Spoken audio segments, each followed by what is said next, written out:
आराध्य दैवत छत्रपती शिवाजी महाराज यांना वंदन करतो। आज पानगावमध्ये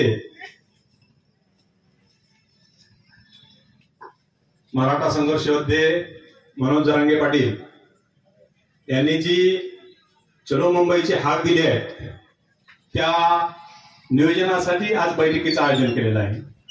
या बैठकीसाठी आपल्या मराठा समाजाचे सर्व ज्येष्ठ मंडळी, आम्हाला मार्गदर्शन करणारी ज्येष्ठ मंडळी आणि आमच्या सोबत प्रत्येक कार्यात सहभागी असणारी तरुण मंडळी उपस्थित आहेत।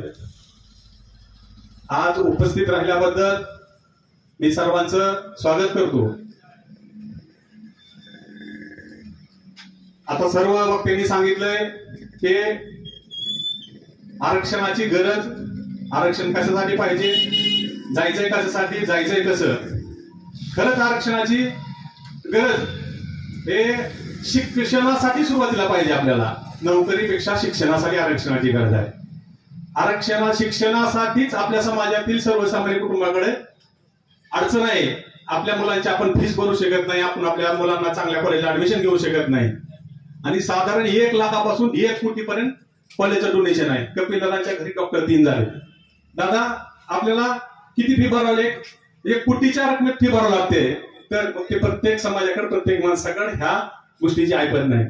तर न जाणं आपल्याला एवढं महाराष्ट्रासाठी निस्वार्थ नेतृत्व मिळालं आहे मनोज दादांच्या माध्यमातून। आज आपल्याला काय, तुम्हाला खरंच त्याग कसा करायचा असतो तर आपण तिकडं त्या भागात गेल्यानंतर आपल्याला कळतं की त्या माणसांचा त्याग कसा आहे। दादाच्या सोबत तिथल्या प्रत्येक गावाचा 128 गावाचा त्याग जर बघितलं तर खरंच आजच्या तुम्हाला झोप येणार नाही।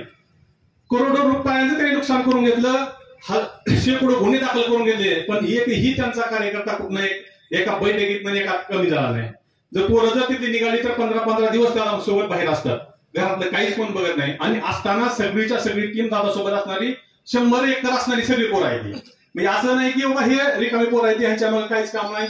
सगळ्या गोष्टी संपन्न असणारीच यंत्रणा त्यांच्या सोबत आहे। आणि सर्वसामान्य माणसाचं तर आम्ही आता शेकडो वेळेस गेलो अंतराळीला, पण कधी पाण्याची अडचण नाही, कधी जेवणाची अडचण नाही, कधी नाश्त्याची अडचण नाही। म्हणजे हे सातत्यानं 2-2 वर्ष चालणार आहे। एवढा त्याग तर आपल्याला करायचा नाही, फक्त आपल्याला त्याग किती करायचा आहे, जायचंय 2 दिवसाचा त्याग करायचा, 2 दिवसात आपल्याला काम सोडायचंय।